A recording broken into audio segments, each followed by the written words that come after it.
दूसरे लोगों के अपराध गिनाकर खुद के अपराध कम नहीं किए जा सकते, लेकिन कांग्रेस पार्टी ऐसा ही करने की कोशिश कर रही है। नमस्कार, आदाब, आप देख रहे खबर अड्डा और मैं हूं आपके साथ सुम्बुलीरम।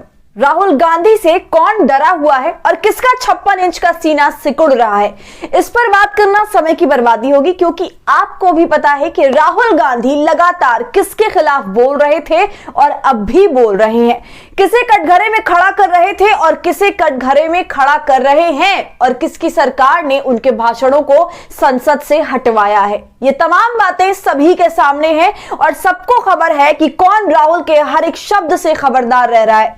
लगातार महीनों से अडानी मामले में मोदी सरकार और पीएम नरेंद्र मोदी को कटघरे में खड़ा कर रहे राहुल गांधी आज खुद संसद से बाहर कर दिए गए।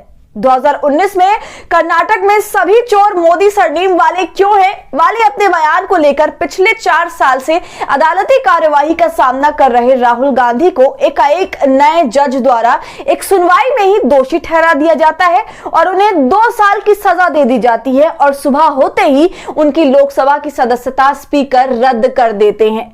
इस आनंद फानन की कार्यवाही पर जो बवाल मचा हुआ है उसका मजमून यही है, लेकिन एक के बाद एक विपक्ष के नेताओं के खिलाफ जांच और जेल की जो कार्रवाई चल रही है उसमें गोदी मीडिया के खलियर एंकर और तिहाड़ी संपादक सत्ता के खेल को जमकर आगे बढ़ा रहे हैं। दिन भर के घटनाक्रम के बाद जब उसका विश्लेषण करने के लिए तिहाड़ी एंकर अपने शो पर आया तो उसने जमीन और आसमान एक कर दिया, इसे साबित करने में कि संसद में राहुल की रद्द हुई सदस्यता का कारण वो खुद है। न सवाल सत्ता से और ना ही संदेह भरा एक लफ्ज टाइमिंग पर, बस फरमान कि राहुल अपनी हालत के खुद जिम्मेदार हैं।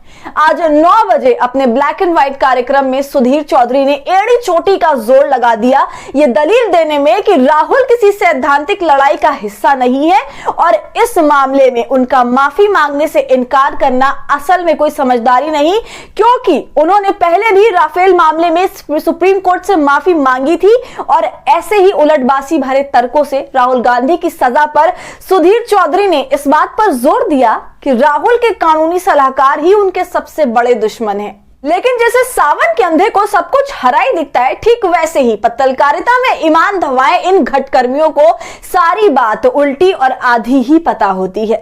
राहुल ने यकीनन सुप्रीम कोर्ट में माफी मांगी थी, लेकिन उन्होंने माफी चौकीदार चोर है या पीएम मोदी पर राफेल डील में शामिल होने पर किए अपने दावे पर नहीं, बल्कि सुप्रीम कोर्ट के बयानों को भूलवश गलत तरीके से कोट करने को लेकर मांगी थी। लेकिन जो आपको सच बताए वो सुधीर कहां, और तिहाड़ी की इसी चालाकी पर पत्रकार अजीत अंजुम ने सीधा हमला तिहाड़ी पर बोला और ट्वीट किया। ब्लैक ज्यादा व्हाइट कम वाले चापलूस चौधरी ने राहुल गांधी को संसद से बाहर किए जाने के फैसले को जस्टिफाई करने में पूरी ताकत लगा दी है। तिहाड़ रिटर्न ब्लैकमेलर चौधरी हर रोज बीजेपी के प्रवक्ता को मात देता है। मोदी के सामने लेटने और लौटने वालों की ये जमात लोकतंत्र की असल दुश्मन है। इनके लिए देश मतलब मोदी है, पत्रकारिता मतलब मोदी के प्रति समर्पण है। विपक्ष हमेशा इनके लिए टारगेट है और इस बात में कोई दो राय नहीं है कि सत्ता के सामने लेटने और लौटने वाले ये तमाम गिद्ध और गलीचपन की हद तक गिरगिट स्वभाव वाले अब लोकतंत्र में अपने आका के लिए ही सिर्फ माइक थामे हैं।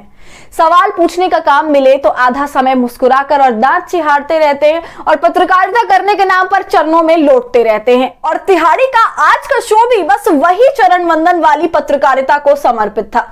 तो तिहाड़ी की दलील और अजीत अंजुम के साधे हुए निशाने दोनों पर क्या है आपकी राय, हमसे कमेंट सेक्शन में जरूर साझा कीजिए। और हमारी आजाद पत्रकारिता को आपके सपोर्ट की जरूरत है, वो तभी होगा जब आप जितना ज्यादा थैंक्स के बटन का इस्तेमाल करेंगे और इससे हमारी हौसला अफजाई करेंगे। साथ ही अगर अब तक आपने हमारे चैनल खबर अड्डा को यूट्यूब पर सब्सक्राइब नहीं किया है तो इसे अभी कर लीजिए।